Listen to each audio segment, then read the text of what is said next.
اور یہ یوم غدیر ہے جس دن رسول خدا صلی اللہ علیہ وآلہ وسلم نے دست علی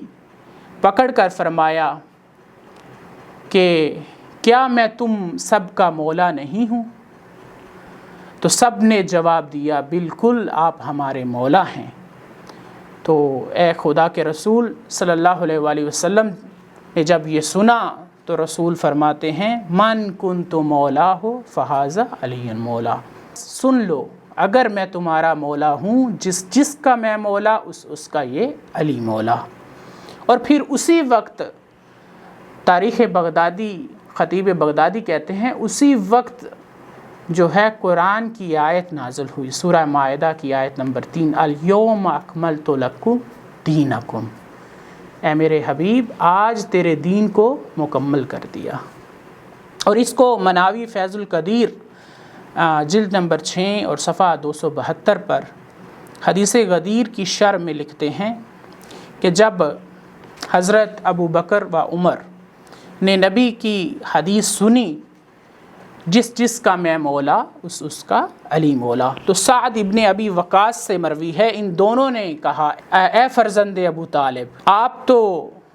ہر مومن اور مومنہ کے مولا ہو گئے۔ اور اس کو سیوطی نے در منصور میں آیت الیوم اکملت لکم دینکم کی تفسیر میں لکھتے ہیں، ابن عساکر نے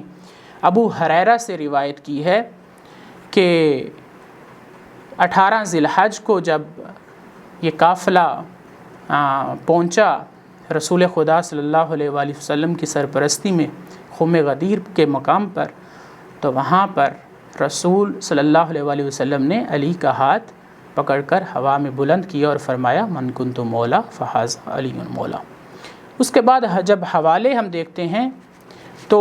صحیح مسلم میں جلد نمبر 7 صفحہ 122، النسائی الخصائص صفحہ 40 اور کنز الاعمال میں جلد نمبر 1 صفحہ 166، شواہد التنزیل جلد نمبر 1 صفحہ 150۔ اس کے بعد تذکرۃ الخوائص ابن جوزی نے نقل کیا ہے اور اس کا صفحہ نمبر 30 ہے۔ اس کو ترمذی میں حدیث نمبر 3713 پر نقل کیا ہے۔ کہتے ہیں کہ ابو ہریرہ سے روایت نقل ہے کہ 18 ذی الحج کو خم غدیر کے مقام پر رسول خدا صلی اللہ علیہ وآلہ وسلم نے علی کا ہاتھ پکڑ کر بلند کیا اور فرمایا الست اولا بالمؤمنین من انفسہم، قلت،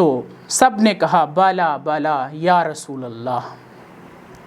رسول صلی اللہ علیہ وآلہ وسلم نے فرمایا من کنت مولا ہو فعلی مولا۔ اور پھر تمام اصحاب نے علی ابن ابی طالب علیہ السلام کو مبارک دی، اور ان میں سر فہرست جو ہیں وہ حضرت عمر کہ بخن بخن لکا یا ابن ابی طالب، کہ اے ابو طالب کے بیٹے آپ کو مبارک ہو، آج سے آپ میرے بھی مولا ہیں اور ہر مومن اور مومنہ کے مولا ہیں۔ اور پھر قرآن کی آیت نازل ہوئی الیوم اکملت لکم دینکم واتممت علیکم نعمتی ورضیت لکم الاسلام دینا۔ خدا ہمیں اور آپ کو یہ دن منانے کی اور اس پر عمل پیرا اور ولایت علی ابن ابی طالب علیہ السلام پر ثابت قدم رہنے کی توفیق عطا فرمائے۔ والحمدللہ رب العالمین۔